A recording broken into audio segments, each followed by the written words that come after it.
Hello, and welcome to the new TV POV segment, Chuck the Remote, which is our chance to get a little bit ragey about TV shows and episodes of TV shows that we are absolutely just hating on. Today, my rant is directed at the new ABC TV series Forever, which is about a coroner who happens to be immortal. So he is unable to die. He's been alive for 200 years, and for some unknown reason, unknown to us, unknown to him, he isn't able to die. And he spends his time learning more about death and solving crimes because that's what everyone does on TV. I just find the premise of this show and the show itself to be incredibly hokey. And one of the things about it that really bugs me is the ridiculous intro. So I'm actually going to read it to you, but just imagine that I'm doing it in a really suave, upper-class British accent as the role is played by Ioan Gruffudd, who you'll know from the canceled series Ringer, as well as playing Mr. Fantastic in the Fantastic Four. My name is Dr. Henry Morgan. My story is a long one.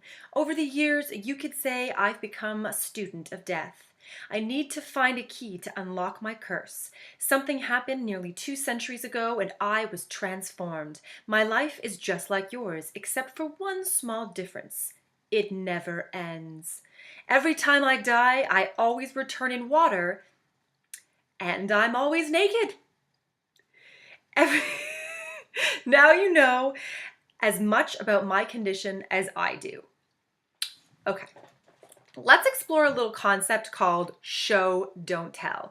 What really bugs me about this intro is that it's as if the writers are admitting that you won't get any of this from watching this show, that it's so nonsensical that they just have to lay the entire backstory out for you right at the top of the show, because otherwise you'll be incredibly confused while watching it. And that's bad, because all of this stuff should be placed within the actual plot subtly, so that it's evolving and you're really interested in learning more. This feels very old school. It actually reminds me of, and it's a lot worse than, the old Buffy intro where before the credits they would say, "One girl in all the world who will stand against the demons."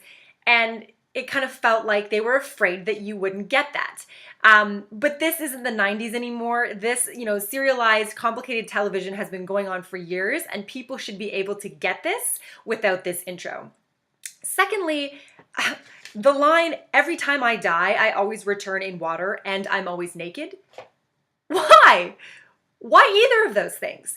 And maybe they plan on revealing that, but it just sounds absolutely ridiculous. And when you hear something like that, it shouldn't sound that ridiculous. I mean, I don't care what reason they come up with for why he's always naked, but the actual reason is because they want to find ways to incorporate humor when a guy is constantly walking around naked. What is he going to find to cover his junk? What are the other people going to think?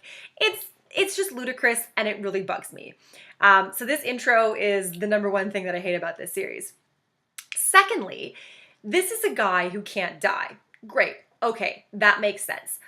But he's also, for some reason, a guy who's always almost dying. So he's constantly being put in situations where he would die, but he doesn't. He's finding himself in bus crashes and getting hit by trucks, drinking poison. And it's just so silly. It's not as though he's out there putting himself in the line of fire by fighting crime. Like, let's say he's a crime-fighting immortal demon, like Angel. No.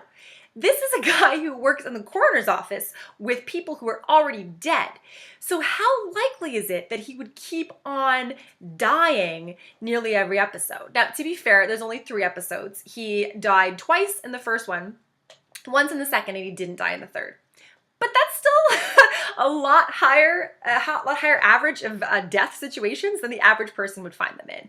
And it just, obviously they're just looking for ways to keep showing him coming back from the dead. But unless it's plausible that he would be put in situations where he would die, you're just like, does he also have the worst luck in the world? Is he like a guy who is immortal but also just keeps bumping into death-like situations? Because they don't set it up like that, so it kind of seems ridiculous. Because you're probably not going to die even if you do come back to life every week or so. That is crazy. I'm also starting to get really sick of all of these shows, these procedural shows that have non-law enforcement officers solving crime with someone who works for the law. In certain circumstances, it's plausible or it's funny enough and it works. I mean, Castle, they admitted it was implausible. They play with it. So I guess he's a mystery writer solving crime and you kind of go with it. But we've seen so many of these now, and with this series, it just doesn't make sense to me that these cops would go down to the morgue and get the coroner and be like, hey, let's go out and interview the victim's family.